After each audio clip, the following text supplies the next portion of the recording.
Regreso a casa. Es un título muy fuerte.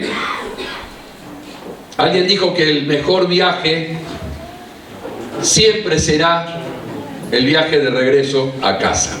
Estaba pensando, los padres tenemos siempre el deseo de que a nuestros hijos les vaya bien en todo.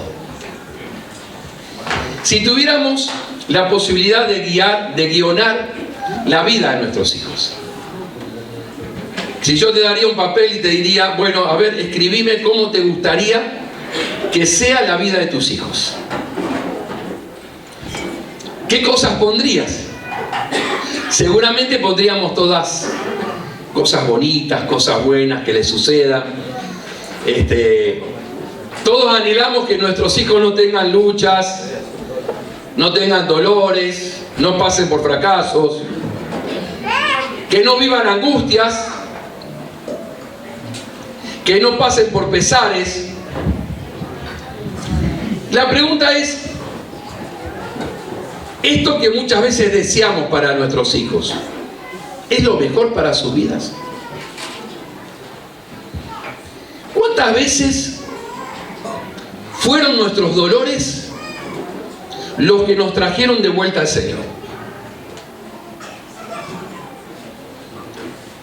¿Cuántas veces fueron el tocar fondo, volver a la presencia de mi Padre amado? Nosotros sabemos que nuestro carácter es formado no en los momentos buenos, sino en los momentos de prueba, de dificultades.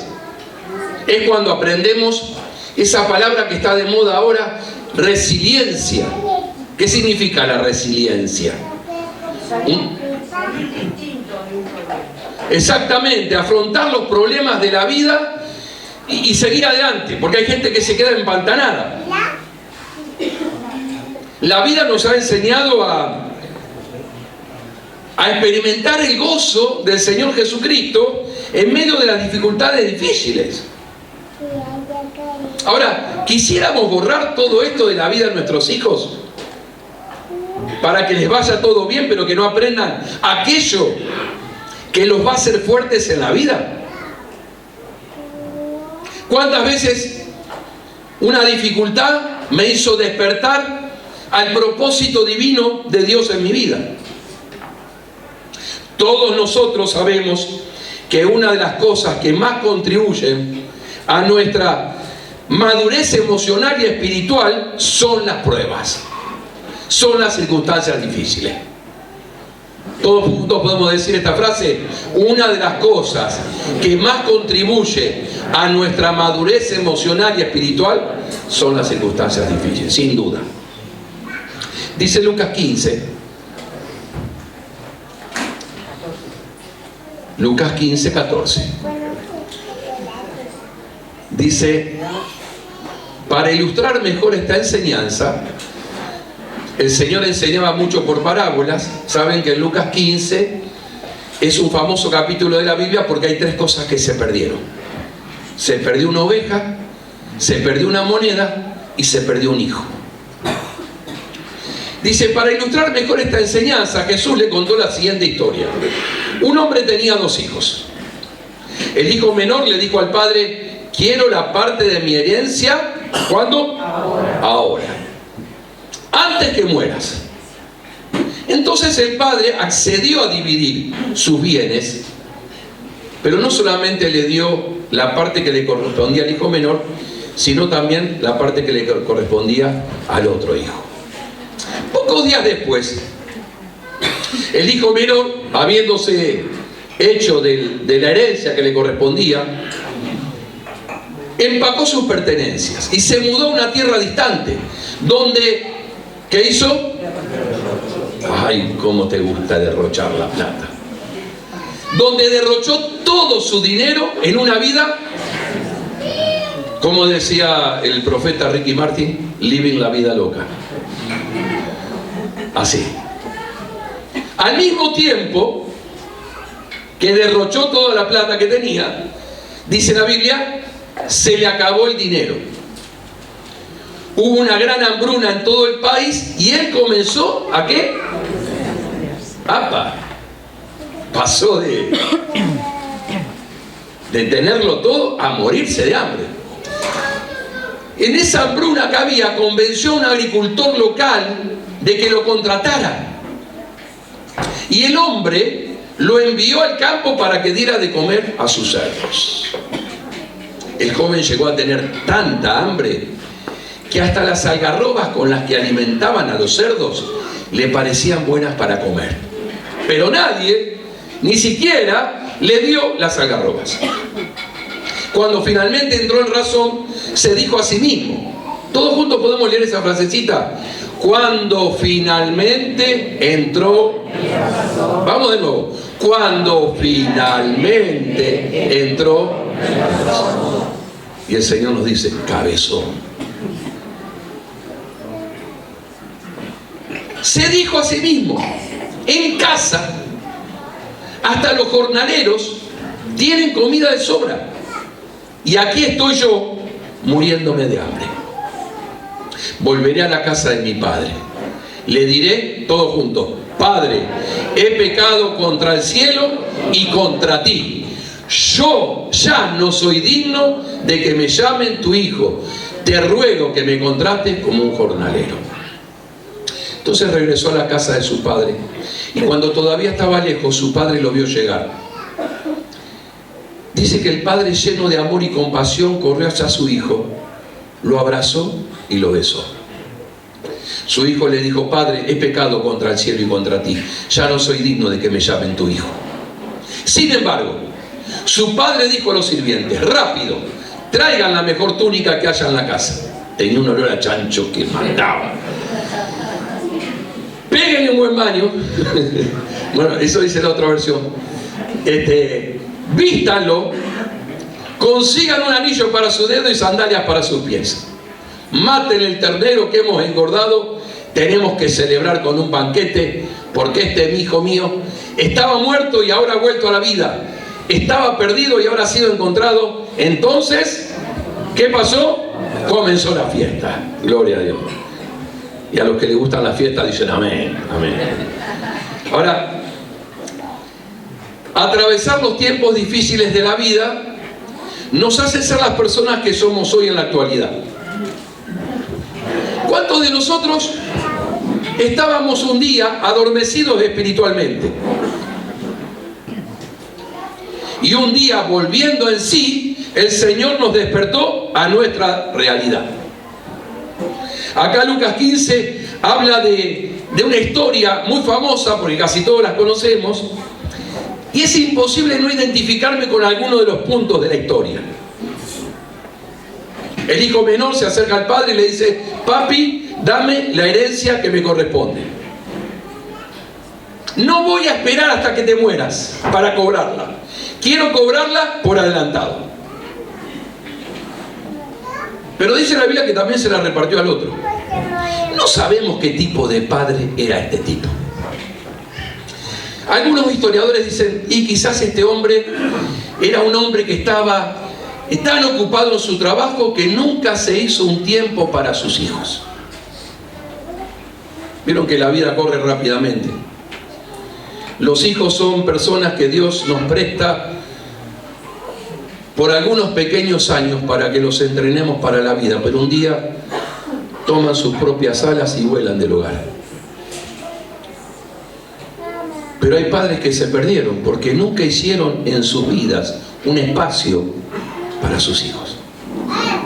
Hay padres que son muy permisivos y permiten que sus hijos se críen como quieran.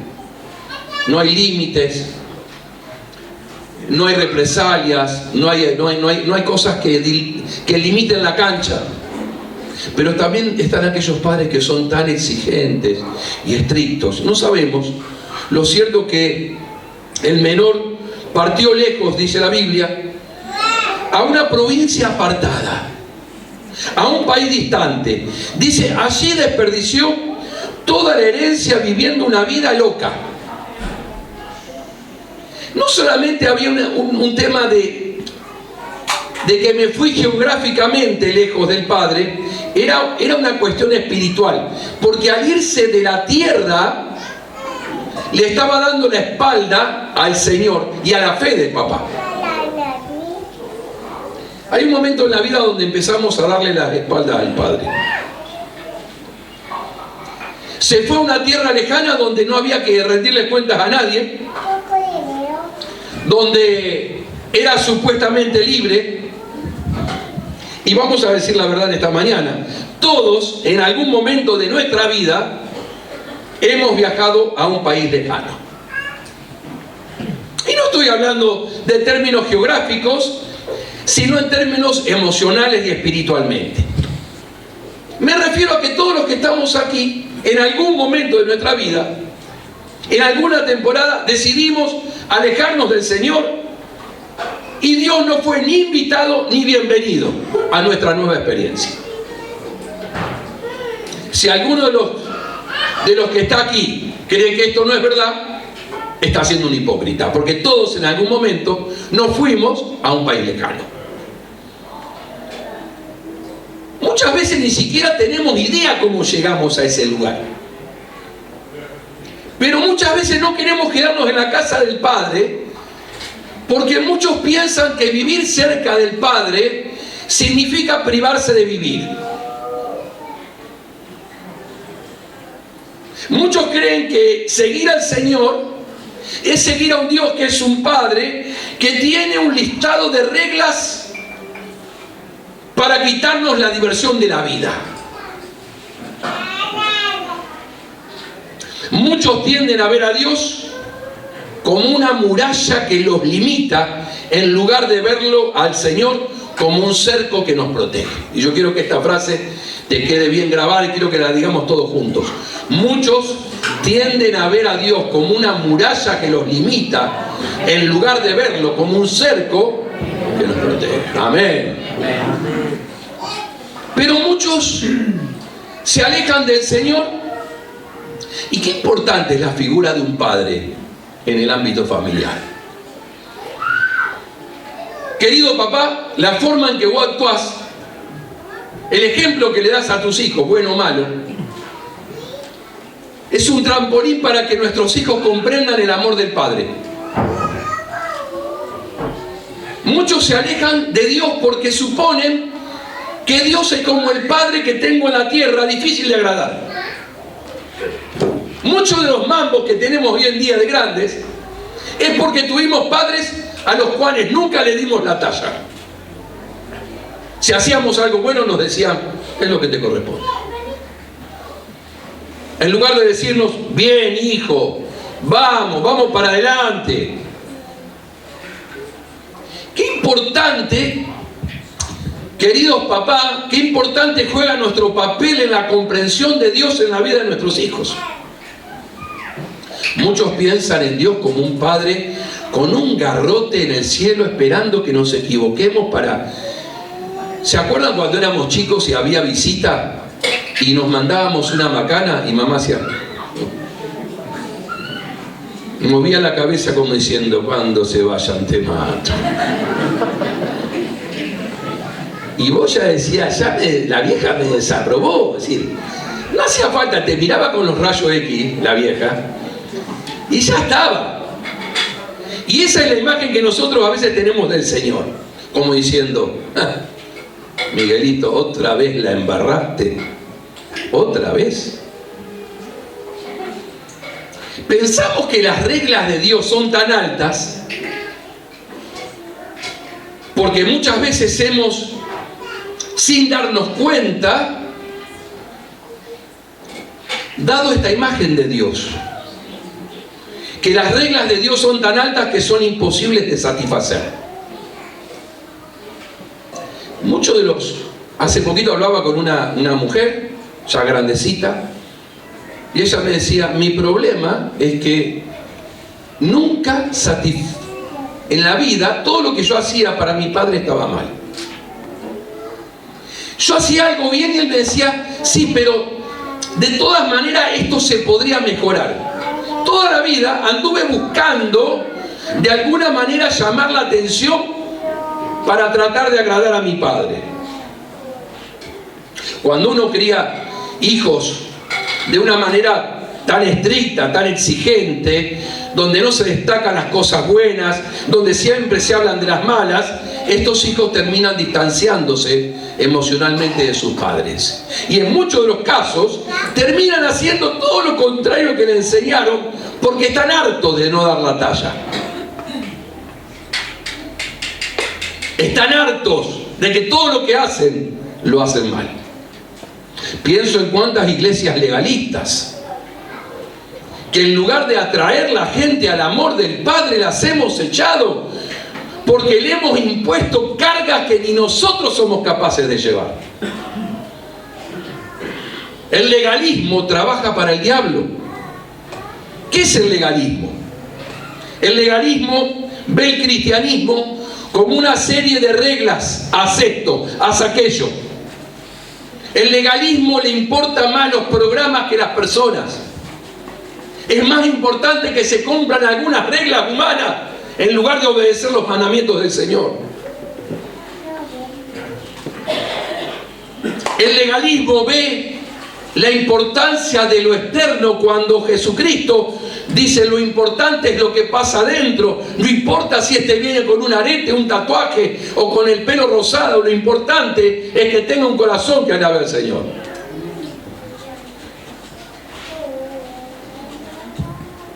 El legalismo trabaja para el diablo. Yo quiero decirte en esta mañana que Dios no es un Dios enfadado que siente placer en repartir castigos. De ninguna manera. Si nos han vendido esa imagen del Señor, te digo que no es así. Porque la Biblia dice que si fuéramos juzgados de acuerdo a nuestros pecados, todos estaríamos consumidos. Dice la Biblia que cuando aquel muchacho lo hubo gastado todo, cuando dilapidó la fortuna, cuando hay plata, hasta los perros te saludan.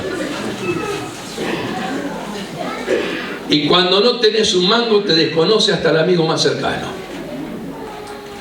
Y dice, claro, que no solamente se quedó sin guita, sino que vino una gran hambruna en la tierra donde estaba. Y dice que consiguió un laburito de cuidar chanchos. Y deseaba calmar el hambre con la comida que comían los cerdos. La vida se había puesto difícil. Querido, quiero decirte algo que quiero que se te grabe en esta mañana. Todo lo que promete el diablo nunca sucede. Todo lo que promete el diablo nunca termina siendo cierto. Las dificultades tienen el curioso poder de despertarnos en la vida. Hay gente que vive alejada de los propósitos de Dios, pensando que podemos vivir sin Él, hasta que un día tocamos fondo. De repente me llega una carta donde mi esposo me pide el divorcio. Y ahí trato de reaccionar en la vida. Algunos, hasta que no escuchan de su propia boca, soy un alcohólico, no se despiertan. Me desperté cuando la gente se enteró de mi secreto. Cuando el test de embarazo dio positivo y no sabía quién era el padre. Desperté cuando mi infidelidad fue descubierta. Resulta que abro los ojos en la vida y me doy cuenta que estoy en un chiquero de cerdos. Cuando las cosas se ponen difíciles, cuando por fin hay un despertar espiritual, todo empezó a derrumbarse en mi vida. Y yo me pregunto, ¿por qué somos hijos del rigor? ¿Por qué tenemos que llegar a estos límites para volver en sí y darnos cuenta de la realidad de nuestra vida? ¿Por qué no despertamos a tiempo? ¿Por qué no buscamos al Señor en oración ahora que podemos? ¿Por qué tenemos que recurrir a la oración cuando las papas queman, cuando se me quemaron los papeles en la vida.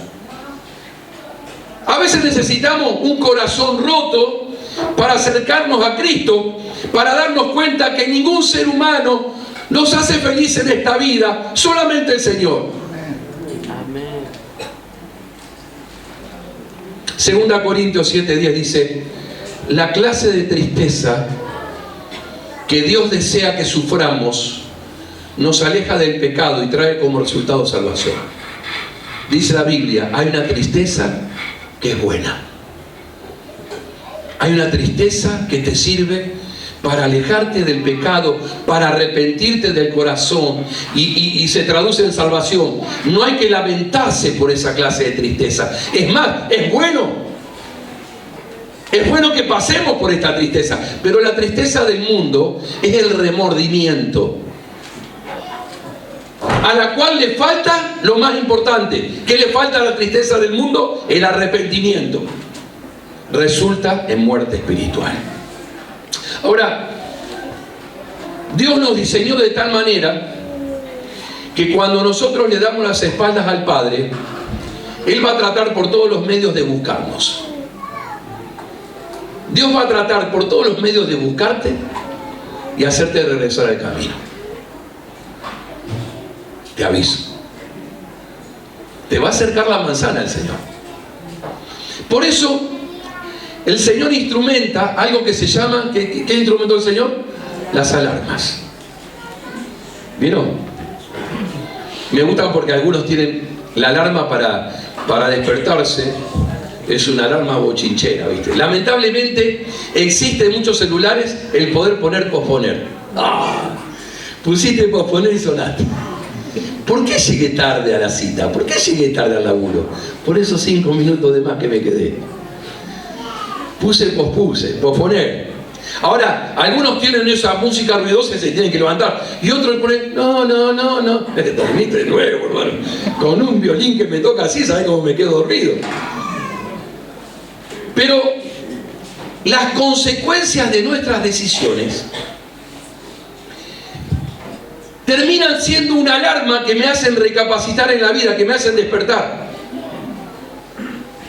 La Biblia dice, las consecuencias de nuestros actos llegan siempre. ¿Qué es ser sabio en esta vida? La sabiduría consiste en escuchar las alarmas lo antes posible para replantearnos el camino que estamos transitando. ¿Podemos todos juntos leer esta frase? La sabiduría consiste en escuchar las alarmas lo antes posible para replantearnos el camino que estamos transitando. Ahora, la eficacia de las alarmas depende en gran medida de las ganas que yo tengo de oírlas.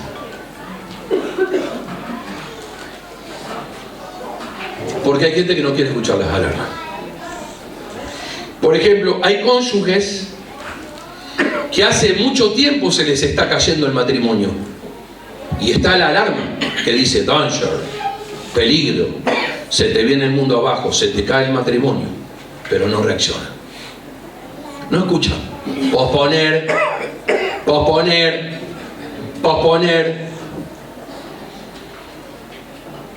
Hay gente que, por ejemplo, desarrolló el hábito de perder mucho tiempo en las redes sociales. Se le está yendo la vida en meterse en la vida de los otros y no atiende lo propio, lo que tiene al lado. Y hay una alarma que dice, cuidado, pero desoigo. Hay jóvenes que han dejado de estudiar, no tienen el poder de concentración por las redes sociales, por TikTok y por todo lo que está dando vuelta. Y claro, y llega el momento del examen, no estoy preparado y suenan las alarmas. Y hay gente que ha dejado de rendir en el trabajo, y hay mujeres que no tienen al día la casa porque pierden mucho tiempo en cosas que no valen la pena. Hay madres que le viven gritando a sus hijos porque creen que educar a los hijos es gritar, pero no recuerdan la última vez que doblaron sus rodillas para orar por ellos. Y la alarma suena. y dice, busca a Dios, busca a Dios. Porque las decisiones que tomamos afectan a todos los marineros que están en nuestro barco. Decíamos el domingo pasado, ninguno de nosotros es una isla, somos parte de un continente. Por tanto, todo lo bueno o lo malo que hago en la vida afecta a todos los marineros. El hijo pródigo, nosotros estamos acostumbrados a escuchar esta palabra pródigo. Y creemos que pródigo significa el que se fue y volvió. ¿Saben lo que significa la palabra pródigo? El que despilfarra. El que dilapida lo que el Padre le dio. Queridos, muchos de nosotros estamos dilapidando la fortuna, las riquezas que nuestro Padre querido nos ha dado. Ahora, el hijo pródigo escuchó las alarmas recién cuando estaba en el chiquero. Cuando le pidió la herencia al padre, estaba tomando una mala decisión, no escuchó la alarma. Sin embargo, las alarmas sonaron. Cuando la billeterita que estaba cargadita de dólares y dinero se empezó a quedar vacía, la alarma le decía, cuidado, cuidado, despertá. Pero la alarma sonaba y él no despertaba.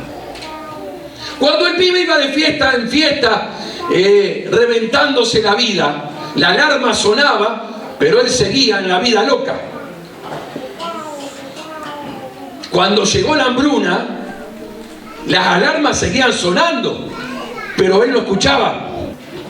No se dio cuenta que iba de mal en peor y que su vida iba en declive. Queridos, somos tan necios muchas veces que no nos damos cuenta que estamos en caída libre y le seguimos echando la culpa a los demás.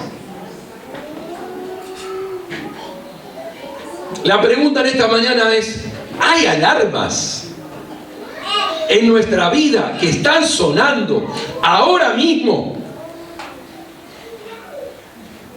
para despertarnos? Porque el Señor nos quiere salvar de una angustia futura. Nunca vi a alguien, nunca vi a una persona, nunca vi a una familia que decida apartarse de Dios y que le vaya bien. Te lo voy a volver a repetir. Nunca vi a una persona ni a una familia que hayan decidido mudarse a una tierra extranjera, dar las espaldas al Padre, dar las espaldas a la fe y que les haya ido bien. ¿Cómo les va a aquellos que viven mintiendo? Pueden zafar algunas veces, pero en un momento su pecado les alcanzará. ¿Cómo le fue a aquellos que piensan que pueden coquetear con otras mujeres cuando tienen su mujer en el hogar y quieren tener un hogar venturoso y feliz? ¿Cómo le fue a aquellos muchachos y chicas que estudian y que se creen vivos porque se copian en todos los exámenes? ¿De qué me sirve ser un hombre que vivo todo el día laburando, pero le di a mi familia y a mis hijos todo lo materialmente posible, pero en el proceso perdí a mi familia? ¿De qué me vale tener una casa ordenada, bonita, bien decorada, si mis hijos y mi esposo no encuentran paz en ella? Y la alarma suena, y la alarma suena, pero nosotros no las escuchamos. Queridos, siempre, 7 días a la semana, 30 o 31 días al mes, 24 horas al día, necesitamos al Señor en nuestras vidas. La pregunta es esta. Yo estaba escribiendo y digo, ¿cuán desesperada tiene que ser nuestra situación para que busquemos a Dios de corazón? ¿Cuánto fondo tengo que tocar? ¿Acaso me tengo que despertar en el chiquero como aquel hijo pródigo para darme cuenta que estoy en el camino equivocado? ¿A qué rebelde le fue bien en la vida? Me harté de la iglesia. Me harté de que me digan lo que tengo que hacer. Dice la Biblia, el Señor hace salir el sol sobre buenos y malos. Aún el ateo depende de Dios todo el día. Queridos, todos pasamos por buenos y malos momentos a lo largo de nuestra existencia. Pero siempre les repito una frase a los hermanos: estando en Cristo, estando congregándome, estando en la iglesia, siempre hay solución. Cuando paso por la mala, acudo inmediatamente a los brazos de mi Padre. Pero si estoy pasando por la mala y encima le di las espaldas al Señor, ahora ya no tengo un problema, tengo un problemón. Ahora estoy solo. Quiero decirte algo importante en esta mañana. No hace falta tocar fondo para reaccionar en la vida. No hace falta que lleguemos al límite del hijo pródigo que estaba en el chiquero para volver en sí. Él dijo: pero escuchadme, ¿cuántos empleados en la casa de mi viejo tienen comida de sobra y yo acá muriéndome de hambre? Por eso tiene que llegar un momento en el que nos tenemos que decir la verdad. Digamos esta frase para nosotros: decirme la verdad. Quizás es una de las cosas más difíciles de hacer. Decirme la verdad. Hay mentiras que las creemos y las tenemos tan arraigadas que nosotros las hemos creado. Y las repetimos y las decimos y creemos que realmente es así.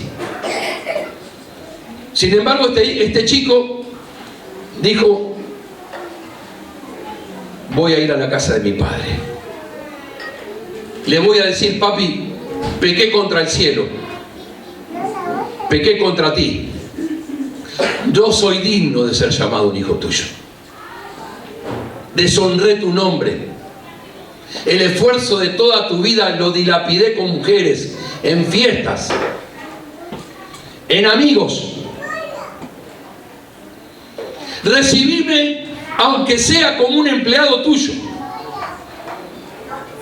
Este tipo de honestidad brutal, decimos muchas veces, es donde comienza la verdadera restauración de una persona. Nadie quiere decirse la verdad cruda a sí mismo.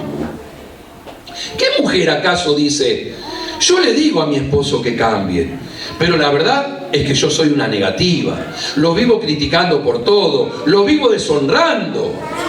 ¿Qué mujer dice eso? Muy pocas.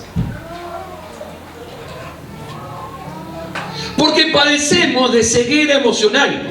¿Cuántos hombres dicen: la verdad es que yo fui un padre ausente? Cuando mis hijos me precisaban, yo agarraba, hacía la más fácil, me iba de casa al bar a tomar unos tragos, en lugar de ponerme los pantalones y decir: soy el líder espiritual de mi hogar, y meterme en la habitación de mi hijo y preguntarle qué le pasa y ponerle los puntos. Pero nunca lo hice. ¿Cuántos hombres realmente reconocen esto? Muy pocos. Porque estamos acostumbrados a mentirnos. Es más, muchas de las cosas que hemos confesado en la vida las hemos confesado porque nos descubrieron. Si no nos hubieran descubierto, no las hubiéramos confesado. Te encontraron el mensajito en el celu que no debían encontrar. Te encontraron el porro entre las ropas. Llegaste con aliento, alcohol al laburo. Las mayorías de las confesiones no son confesiones sinceras. Son confesiones motivadas por el descubrimiento. Me descubrieron. Y como me descubrieron, ante la vergüenza de que me descubrieron, ahora prometo buscar ayuda. ¿Y por qué no la busqué antes? ¿Y por qué no me arrepentí antes? ¿Y por qué no volví en sí antes? Porque no nos decimos la verdad. El hijo pródigo tuvo la capacidad de mirarse al espejo y decirse: soy un fraude. Soy un fraude. Querido, ¿sabés cuándo empieza la bendición del Señor? Cuando todos nosotros nos miramos al espejo y nos decimos la verdad. ¿Quién se dice a sí mismo: no, la verdad que yo soy un envidioso, se me revuelven las tripas cuando lo veo a los otros avanzar? ¿En qué andará metido este que se compró el auto nuevo? Debe ser narco. Pero no confesamos que somos envidiosos, que es la realidad de lo que pasa en nuestra vida. ¿Qué hombre o mujer dice: la verdad es que soy muy chusma, me encanta meterme en la vida de los demás? No, disfrazamos el chusmerío. No, me gustaría enterarme de esto para orar. Nunca ora, mentira.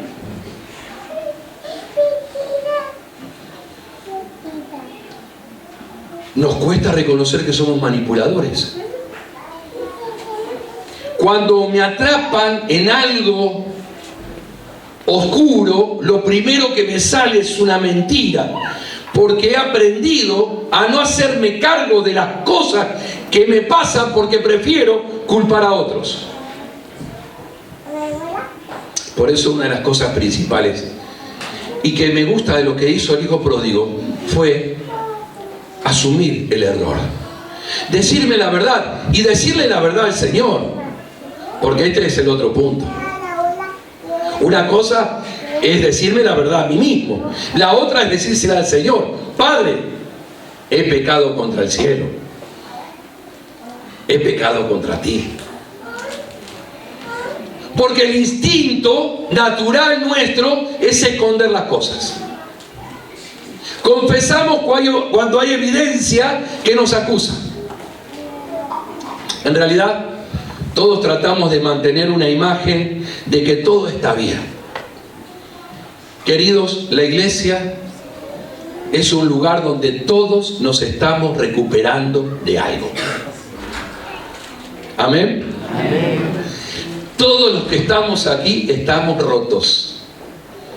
Todos los que estamos aquí porque necesitamos de Cristo, nuestro médico divino, que nos sane el corazón. Pero ninguno de los que está aquí puede decir nada sobre los problemas, aunque demos la imagen de que parece así.